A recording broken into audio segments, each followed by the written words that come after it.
नमस्कार, स्वागत है आप सभी का डीडी न्यूज़ के इस खास बुलेटिन एक्सप्रेस 100 में, जहां हम आपके लिए लेकर आते हैं राजनीति, मनोरंजन, देश, दुनिया, खेल और व्यापार जगत की सभी बड़ी खबरों को एक्सप्रेस यानी फटाफट अंदाज में। मैं हूं चंद्रशेखर जोशी। तो आइए शुरू करते हैं तेज खबरों का सिलसिला। किसानों के लिए त्योहारों के मौसम में अच्छी खबर आई है। मोदी सरकार ने गेहूं सहित रबी की 6 फसलों पर न्यूनतम समर्थन मूल्य में बढ़ोतरी का फैसला किया है। केंद्रीय मंत्रिमंडल ने साल 2024-25 के लिए तिलहन और सरसों की एमएसपी में 200 रुपये प्रति क्विंटल की बढ़ोतरी की है। गेहूं में 150 रुपये प्रति क्विंटल और चने में 105 रुपये प्रति क्विंटल की बढ़ोतरी की गई है, जबकि मसूर के समर्थन मूल्य में 425 रुपये प्रति क्विंटल की बढ़त की गई है। केंद्रीय मंत्रिमंडल ने लद्दाख में सोलर पावर के ट्रांसमिशन लाइन को मंजूरी दी है। लद्दाख में 13 गीगावाट की रिन्यूएबल एनर्जी की क्षमता विकसित करने का प्लान बनाया गया है। इस सौर प्लांट के लिए ट्रांसमिशन लाइन जरूरी होगी। कैबिनेट ने वर्ष 2022-2023 के लिए रेलवे के नॉन गैजेटेड रेलवे कर्मियों के लिए 78 दिन की सैलरी के बराबर बोनस देने को भी अपनी मंजूरी दे दी है। इसके लिए करीब 1969 करोड़ रुपए मंजूर किए गए हैं। केंद्रीय मंत्रिमंडल ने महंगाई भत्ते में 4% बढ़त को मंजूरी दे दी है। 1 जुलाई 2023 से महंगाई भत्ता 42 की जगह 46% हो गया है। इसका फायदा 48.67 करोड़ केंद्रीय कर्मियों और 67.95 लाख पेंशनर्स को होगा। राष्ट्रपति द्रौपदी मुर्मू ने पटना में बिहार के चौथे कृषि रोड मैप 2023 से 2028 का शुभारंभ किया। इस मौके पर बिहार के राज्यपाल, बिहार के मुख्यमंत्री, उप मुख्यमंत्री समेत अनेक विभागों के मंत्री और राज्य भर से आए किसान भी मौजूद थे। राष्ट्रपति द्रौपदी मुर्मू ने कहा कि कृषि बिहार की लोक संस्कृति का एक महत्वपूर्ण हिस्सा है और बिहार की अर्थव्यवस्था का मूल आधार है। राज्य की जीडीपी में भी उसका महत्वपूर्ण योगदान है। राष्ट्रपति ने कहा कि बिहार की प्रमुख फसल मक्का से इथेनॉल का उत्पादन किया जा रहा है। उन्होंने कहा कि ये देश की जीवाश्म ईंधन और ऊर्जा सुरक्षा पर निर्भरता कम करने और पर्यावरण संरक्षण की दिशा में एक महत्वपूर्ण कदम है। राष्ट्रपति ने बिहार के किसानों से आग्रह किया कि वो जैविक उत्पादों की बढ़ती मांग का लाभ उठाएं। उन्होंने कहा कि जैविक खेती न सिर्फ कृषि की लागत कम करने और पर्यावरण संरक्षण में सहायक है। राष्ट्रपति ने कहा कि ग्लोबल वार्मिंग और जलवायु परिवर्तन संपूर्ण मानवता के अस्तित्व के लिए खतरा है। उन्होंने कहा कि बिहार जल समृद्ध राज्य माना गया है और नदियां और तालाब इस राज्य की पहचान रहे हैं। केंद्रीय गृह मंत्री अमित शाह ने नई दिल्ली के भारत मंडपम में आयोजित national tribal youth exchange programme में भाग लिया। केंद्रीय गृह मंत्री ने जनजातीय युवाओं से संवाद किया। टीएमसी सांसद महुआ मोइत्रा को लेकर लोकसभा की आचार समिति ने 26 अक्टूबर को बीजेपी सांसद निशिकांत दुबे को सुनवाई के लिए बुलाया है। निशिकांत दुबे ने टीएमसी सांसद पर पैसे और गिफ्ट लेकर सवाल पूछने का आरोप लगाया था। 3 से 5 नवंबर के बीच नई दिल्ली में वर्ल्ड फूड इंडिया का आयोजन किया जाएगा। केंद्रीय खाद्य प्रसंस्करण उद्योग राज्य मंत्री प्रहलाद सिंह पटेल ने कहा कि वर्ल्ड फूड इंडिया के आयोजन में 11 केंद्रीय मंत्रालयों का भी सहयोग रहेगा। सेना कमांडरों के सम्मेलन का आयोजन 16 से 20 अक्टूबर को नई दिल्ली में आयोजित किया जा रहा है। सम्मेलन में रक्षा मंत्री राजनाथ सिंह ने भाग लिया। ऑपरेशन अजय जारी है। इसके तहत तेल अवीव से 5वीं उड़ान दिल्ली पहुंची। इन यात्रियों का हवाई अड्डे पर केंद्रीय सूचना एवं प्रसारण राज्य मंत्री डॉक्टर एल मुरुगन ने गर्मजोशी से स्वागत किया। भारतीय जनता पार्टी ने मिजोरम विधानसभा की दूसरी सूची जारी की। इस दूसरी सूची में 9 उम्मीदवारों के नाम का ऐलान किया गया है। राजस्थान के कोटा में भाजपा के राष्ट्रीय अध्यक्ष जेपी नड्डा ने कांग्रेस पर जमकर हमला बोला। नड्डा ने कहा कि राजस्थान की जनता अपने आप को ठगा हुआ महसूस करती है। भाजपा अध्यक्ष ने कहा कि राजस्थान की जनता ने इस सरकार को अलविदा कहने का मन बना लिया है।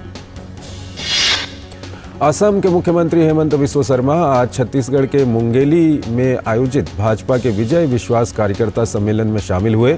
वहीं इस दौरान भाजपा के तमाम कार्यकर्ताओं ने असम के मुख्यमंत्री का गर्मजोशी से स्वागत किया। कांग्रेस सांसद राहुल गांधी और कांग्रेस महासचिव प्रियंका गांधी वाड्रा तेलंगाना के मुलुगु जिले के रामप्पा मंदिर पहुंचे। बाद में दोनों नेताओं ने कांग्रेस की बस विजय भेरी यात्रा का शुभारंभ किया। बीआरएस नेता के कविता ने कहा कि कांग्रेस पार्टी जो कहती है वो कभी नहीं करती। उन्होंने कहा कि राहुल गांधी को मैं इलेक्शन गांधी बोलूंगी क्योंकि वो सिर्फ चुनाव के समय ही प्रदेश में आते हैं।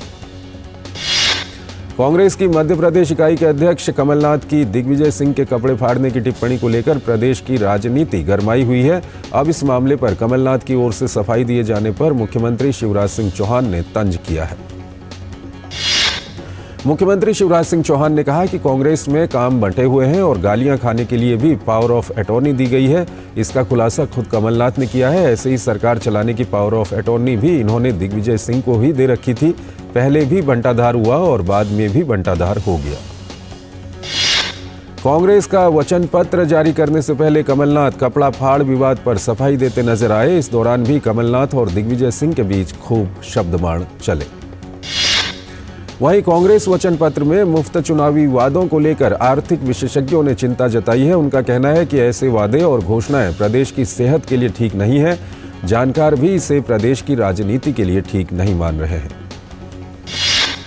कांग्रेस नेता राहुल गांधी ने 2018 में सरकार बनने के 10 दिन के अंदर किसानों की कर्ज माफी नहीं तो मुख्यमंत्री बदलने का वादा किया था। 2018 में कांग्रेस ने बेरोजगार युवाओं को 4,000 रुपये बेरोजगारी भत्ता देने का भी वादा किया था, लेकिन न तो किसानों की कर्ज माफी हुई और न ही किसी बेरोजगार को भत्ता मिला।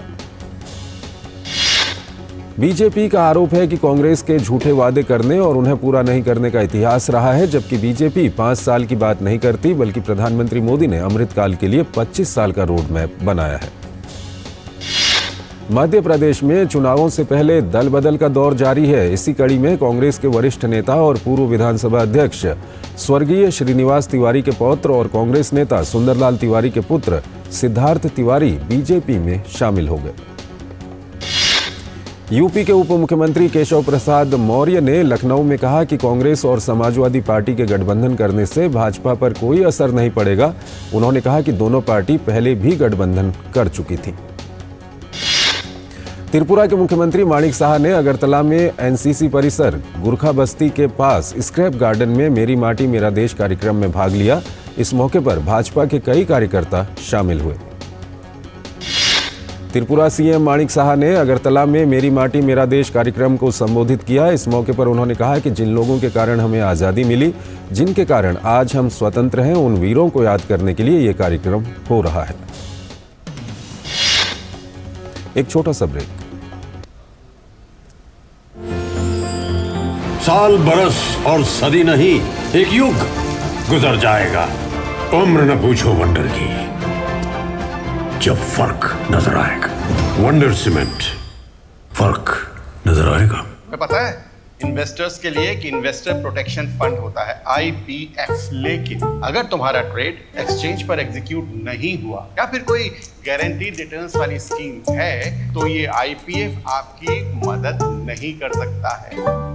और अगर आपका ब्रोकर ही डिफॉल्टर बन जाए तो फिर IPF आपको कॉम्पेंसेशन दिला सकता है। कहां से सीखा? NSE की साइट पर। सोचकर समझकर इन्वेस्ट कर। स्वागत है आपका ब्रेक के बाद और आइए खबरों के सिलसिले को और आगे बढ़ाते हैं। एनसीपी अजीत पवार गुट के नेता प्रफुल्ल पटेल ने दिल्ली में अपनी पार्टी के नए कार्यालय का उद्घाटन किया। इस मौके पर अजीत पवार गुट के कई नेता उपस्थित थे। तमिलनाडु के मुख्यमंत्री MK स्टालिन ने मरेमलाई नगर चेंगलपट्टू में सीएम ऑन फील्ड विजिट के हिस्से के रूप में दूसरे दिन की समीक्षा बैठक की। अमृतसर में नशा मुक्त राज्य कार्यक्रम की शपथ के दौरान पंजाब के मुख्यमंत्री भगवंत मान ने कहा कि अगर हमें युवाओं को नशे से दूर ले जाना है तो रोजगार के अवसर पैदा करना बहुत जरूरी है। राजस्थान विधानसभा चुनाव को लेकर राजधानी दिल्ली में कांग्रेस की अहम बैठक हुई, जिसमें आगामी विधानसभा चुनाव के लिए उम्मीदवारों के चयन पर विचार विमर्श किया गया। उत्तराखंड के मुख्यमंत्री पुष्कर सिंह धामी ने आबू धाबी में निर्माणाधीन हिंदू मंदिर का दौरा किया। इस मौके पर उन्होंने कहा कि इस मंदिर का निर्माण का काम हम सबके लिए गौरव का क्षण है। दिल्ली के बवाना इलाके में एक फैक्ट्री में आग लग गई। आग पर काबू पाने के लिए दमकल विभाग की 24 गाड़ियों को लगाना पड़ा। अग्निशमन विभाग के अधिकारी ने बताया कि हादसे में कोई हताहत नहीं हुआ है। दिल्ली के पर्यावरण मंत्री गोपाल राय ने कहा कि औद्योगिक प्रदूषण को नियंत्रित करने के लिए हमने DPCC और DSIIDC पर्यावरण विभाग के साथ संयुक्त बैठक की और उसमें निर्णय लिया गया कि 20 अक्टूबर से लेकर 20 नवंबर तक औद्योगिक प्रदूषण विरोधी अभियान शुरू किया जाएगा। देश में परिवहन के क्षेत्र में क्रांतिकारी बदलाव होने जा रहा है। साहिबाबाद और दुहाई डिपो के बीच स्थित 17 किलोमीटर लंबा रैपिड रेल कॉरिडोर बनकर तैयार हो चुका है। इस कॉरिडोर को प्रधानमंत्री नरेंद्र मोदी देश को जल्द ही समर्पित करेंगे। दिल्ली मेरठ के बीच बनने वाली 82 किलोमीटर लंबा रैपिड रेल का ये पहला चरण है। ये rapid rail high speed high frequency परिवहन प्रणाली पर आधारित है, जो 160 किलोमीटर प्रति घंटा की परिचालन गति से एनसीआर के निवासियों को यात्रा करने की सुविधा प्रदान करेगा। प्रवर्तन निदेशालय ने हिमाचल प्रदेश छात्रवृत्ति घोटाले में PMLA के तहत लगभग 6.25 करोड़ रुपए मूल्य की 5 अचल संपत्तियों को जब्त कर लिया है। तमिलनाडु के विरुधुनगर जिले में पटाखा फैक्ट्रियों में आग लगने की 2 घटनाओं में मृतकों की संख्या 14 हो गई। राज्य सरकार ने मृतकों के परिजनों के लिए 3 लाख रुपए और गंभीर रूप से घायल लोगों के लिए 1 लाख रुपए की सहायता राशि की घोषणा की है। देश भर में शारदीय नवरात्र के चौथे दिन मां दुर्गा के कुष्मांडा स्वरूप की विशेष पूजा अर्चना की गई। सुबह से ही मंदिरों में भक्तजनों का तांता लगा रहा। महिला सशक्तिकरण अभियान को बढ़ावा देने के लिए सीआरपीएफ की महिला बाइक रैली यशस्विनी उत्तर प्रदेश के सीतापुर पहुंच गई है। इस रैली को मेघालय के मुख्यमंत्री कोनराड के संगमा ने शिलोंग में हरी झंडी दिखाकर गुजरात के लिए रवाना किया था। इजराइल और हमास के आम नागरिकों पर हमास के लड़ाकों के हमले के 11 दिन बीत चुके हैं। इस बीच भारत की 2 जांबाज महिलाओं ने इंसानियत और अपनी बहादुरी का परिचय देते हुए इजराइल के नागरिकों की जान बचाई। भारत में इजराइल के दूतावास ने सोशल मीडिया पर हिंदी में इनकी प्रशंसा की है। आगामी उत्तराखंड वैश्विक निवेशक सम्मेलन के लिए दुबई में आयोजित रोड शो में मुख्यमंत्री पुष्कर सिंह धामी की उपस्थिति में विभिन्न औद्योगिक समूहों के साथ 11,925 करोड़ रुपए के निवेश करार पर हस्ताक्षर किए गए। उत्तराखंड के मुख्यमंत्री पुष्कर सिंह धामी ने पर्यटन, शिक्षा, बुनियादी ढांचे, रियल एस्टेट, स्वास्थ्य देखभाल, मसालों और अन्य सहित विभिन्न क्षेत्रों के प्रतिनिधियों के साथ बातचीत की और 8 व 9 दिसंबर को देहरादून में आयोजित होने वाले निवेशक सम्मेलन के लिए आमंत्रित किया। पाकिस्तान रेंजर्स ने जम्मू कश्मीर के अरनिया सेक्टर में बीएसएफ जवानों पर अकारण गोलीबारी की, जिसका बीएसएफ जवानों ने मुंहतोड़ जवाब दिया। समाजवादी पार्टी नेता आजम खान को कोर्ट से तगड़ा झटका लगा है। दरअसल बेटे अब्दुल्ला खान के फर्जी जन्म प्रमाण पत्र मामले में रामपुर की स्पेशल MP MLA कोर्ट ने पूरे परिवार को दोषी करार देते हुए 7 साल की सजा सुनाई है। UAPA मामले में न्यूज क्लिक के संपादक और मामले के आरोपी प्रबीर पुरकायस्थ और सहयोगी अमित चक्रवर्ती की याचिका पर सुप्रीम कोर्ट में 19 अक्टूबर को सुनवाई होगी। जस्टिस BR गवई और जस्टिस प्रशांत कुमार मिश्रा की बेंच ने सुनवाई कल के लिए टाल दी है। दिल्ली के साकेत कोर्ट ने 2008 में टीवी पत्रकार सौम्या विश्वनाथन की हत्या मामले में चारों आरोपियों को दोषी करार दिया है। अब 26 अक्टूबर को दोषियों को अदालत सजा सुनाएगी। टीवी पत्रकार सौम्या विश्वनाथन को 30 सितंबर 2008 को काम से घर लौटते समय गोली मारकर हत्या कर दी गई थी। उच्चतम न्यायालय के कॉलेजियम ने विभिन्न उच्च न्यायालयों के न्यायाधीशों के रूप में 13 अधिवक्ताओं के नामों की सिफारिश की है। कॉलेजियम में न्यायमूर्ति संजय किशन कौल और न्यायमूर्ति संजीव खन्ना भी शामिल हैं। गुजरात उच्च न्यायालय ने पिछले साल मोरबी में हुए एक पुल हादसे के मुख्य आरोपी ओरेवा समूह के प्रबंध निदेशक जयसुख पटेल की अंतरिम जमानत याचिका पर सुनवाई बुधवार को स्थगित कर दी। उच्चतम न्यायालय ने उस जनहित याचिका पर विचार करने से इनकार कर दिया जिसमें हिंदू, जैन, बौद्ध और सिख धर्म के अनुयायियों को मुस्लिमों, पारसियों और ईसाइयों की तरह अपने धार्मिक स्थलों की स्थापना, प्रबंधन और रखरखाव का अधिकार देने का अनुरोध किया गया था। मध्य पूर्व में भू राजनीतिक तनाव और कच्चे तेल की बढ़ती कीमतों के बीच हफ्ते के तीसरे कारोबारी दिन घरेलू शेयर बाजार बिकवाली के दबाव में लाल निशान पर बंद हुए। सेंसेक्स 551 अंक गिरकर 65,877 अंक पर बंद हुआ, जबकि निफ्टी 140 अंक गिरकर 19,671 पर बंद हुआ। इंडसइंड बैंक अपने वित्तीय नतीजों को जारी कर चुका है। बैंक ने 30 सितंबर 2023-24 को समाप्त हुए तिमाही में लगभग 2202 करोड़ रुपए का मुनाफा किया है। आईटी कंपनी विप्रो ने एक आधिकारिक बयान जारी कर बताया है कि चालू वित्त वर्ष की दूसरी तिमाही में कंपनी का एकीकृत शुद्ध लाभ 2667.3 करोड़ रुपए पर स्थिर बना रहा।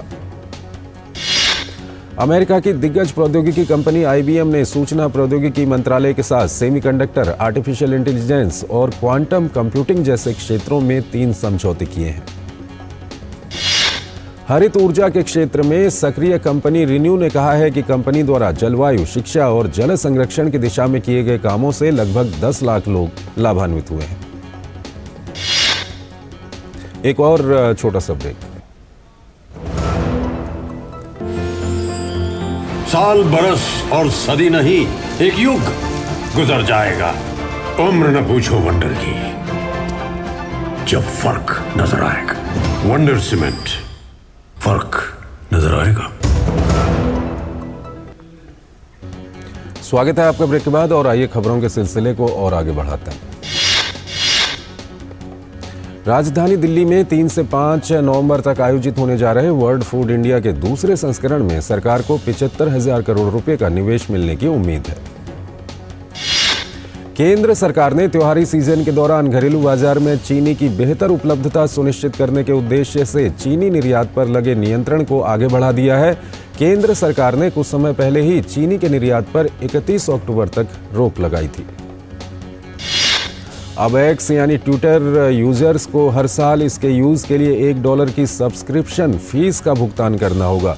एक बयान में एलन मस्क ने कहा कि एक्स पर मौजूद फर्जी और स्वचालित बॉट अकाउंट पर रोक लगाने के लिए यह निर्णय लिया गया है। जेपी मॉर्गन एशिया प्रशांत इक्विटी रिसर्च के मैनेजिंग डायरेक्टर जेम्स सुलिवन ने भविष्यवाणी की है कि भारत 2027 तक दुनिया की तीसरी सबसे बड़ी अर्थव्यवस्था बन जाएगा और 2030 तक उसकी जीडीपी दोगुनी से ज्यादा $60 ट्रिलियन हो जाएगी। इजरायल और हमास के बीच छिड़ी भीषण जंग 12वें दिन भी जारी रही। संकट को सुलझाने के लिए पश्चिमी देशों की तरफ से इजरायल को समर्थन देने और गाजा में उभर रहे मानवीय संकट के लिए सहायता पहुंचाने के प्रयास भी चल रहे हैं। इजरायल और हमास के बीच जारी युद्ध के बीच अमेरिका के राष्ट्रपति जो बाइडन इजरायल पहुंचे। बाइडन ने इजरायली नागरिकों पर हमला करने के लिए हमास को इस्लामिक स्टेट से भी बदतर करार दिया। अमेरिका के राष्ट्रपति जो बाइडन ने गजा के अल अहली अस्पताल पर हुए हमले की निंदा तो की, लेकिन इस मुद्दे पर वो नेतन्याहू का बचाव करते नजर आए। जर्मन चांसलर ओलाफ शोल्ज मिस्र के दौरे पर हैं। उन्होंने राजधानी काहिरा में मिस्र के राष्ट्रपति अब्दुल फतह अल सीसी से मुलाकात के दौरान गजा के नागरिकों को मानवीय सहायता पहुंचाने से संबंधित मुद्दों पर चर्चा की। फ्रांस की प्रधानमंत्री एलिजाबेथ बोर्न ने फ्रांसीसी सदन को संबोधित करते हुए कहा कि इजराइल में हमास के हमलों में मारे गए फ्रांसीसी नागरिकों की संख्या बढ़कर 24 हो गई है। ट्यूनीशिया में सैकड़ों प्रदर्शनकारियों ने इजराइल के विरोध में मार्च निकाला। प्रदर्शन कर रहे लोगों ने गजा पट्टी पर इजराइल के हमले को नरसंहार करार दिया। न्यूयॉर्क के अटॉर्नी जनरल लेटिटिया जेम्स नागरिक धोखाधड़ी के मुकदमे की सुनवाई में शामिल होने के लिए अदालत पहुंची। सिविल धोखाधड़ी के आरोपों का सामना कर रहे पूर्व अमेरिकी राष्ट्रपति डोनाल्ड ट्रंप भी मुकदमे में शामिल होने के लिए अदालत पहुंचे। रूसी विदेश मंत्री सर्गेई लावरोव उत्तर कोरिया की यात्रा पर हैं। अपनी यात्रा के दौरान सर्गेई उत्तर कोरिया के राष्ट्रपति किम जोंग उन से मुलाकात करेंगे। जॉर्जियाई राष्ट्रपति सलोम जोराबिचविली सरकार से हुए मतभेद के बाद महाभियोग से बच गई हैं। राष्ट्रपति सलोम ने वर्तमान सरकार को रूस समर्थक बताते हुए नाता तोड़ने की बात कही। वनडे विश्व कप के 16वें मैच में न्यूजीलैंड ने अफगानिस्तान को 149 रन से हरा दिया है। पहले बल्लेबाजी करते हुए न्यूजीलैंड की टीम ने अफगानिस्तान के सामने 289 रन का लक्ष्य रखा। जवाब में अफगान टीम 139 रन बनाकर 34वें ओवर में ऑल आउट हो गई और मैच गंवा दिया। भारतीय क्रिकेट टीम विश्व कप में अपनी चौथी जीत की तलाश में मैदान पर उतरेगी। टूर्नामेंट में अपने चौथे मुकाबले में भारतीय क्रिकेट टीम गुरुवार को बांग्लादेश से भिड़ेगी। क्रिकेट विश्व कप में भारत और बांग्लादेश 4 बार आमने सामने हुए हैं, जिसमें 3 बार भारतीय टीम ने जीत दर्ज की है, जबकि 1 जीत बांग्लादेश के नाम रही है।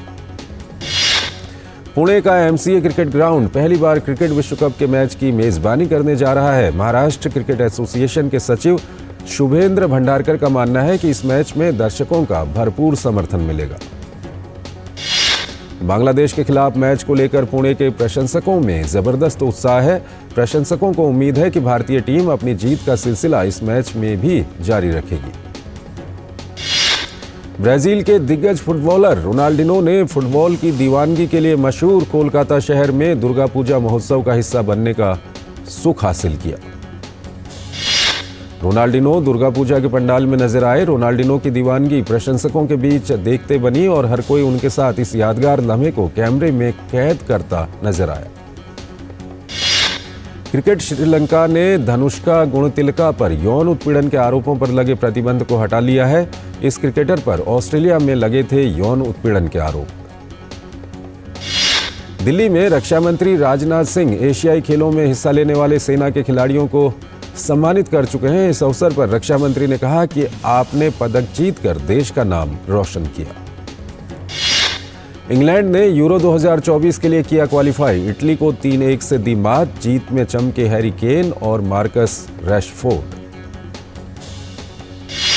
हैरी केन ने खेल के 32वें और 77वें मिनट में किया गोल। इंग्लैंड के लिए केन द्वारा गोल करने की संख्या पहुंची 60। डेनमार्क ने यूरो क्वालिफाइंग में सैन मैरिनो को 2-1 से हराया। डेनमार्क की टीम को 2020 के यूरो कप के सेमीफाइनल में इंग्लैंड से मिली थी हार।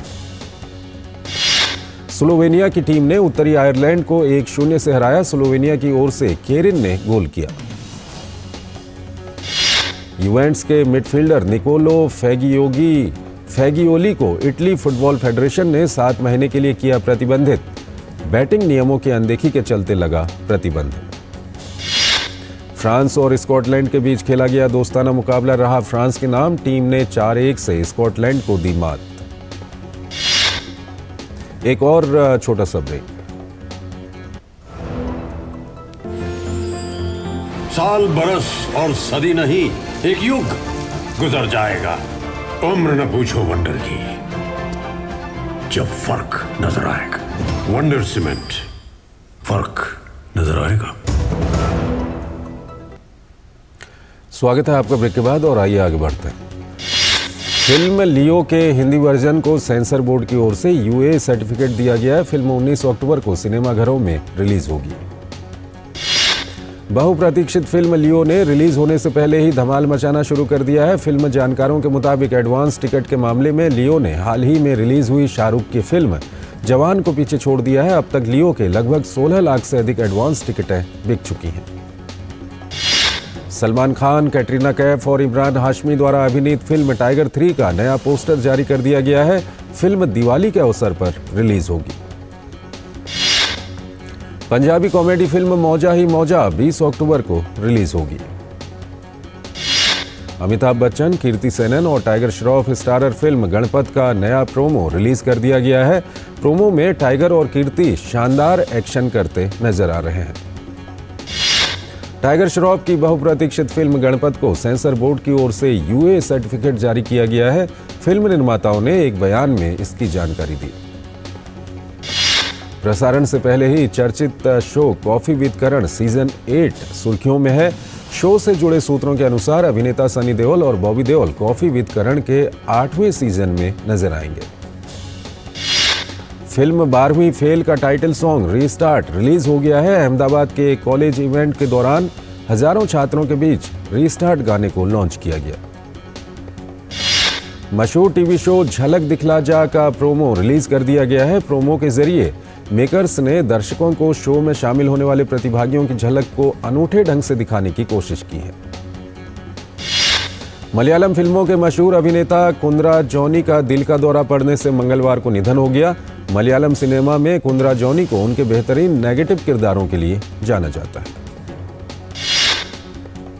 तो इस बुलेटिन में फिलहाल इतना ही। आप बने रहिए डीडी न्यूज के साथ। नमस्कार।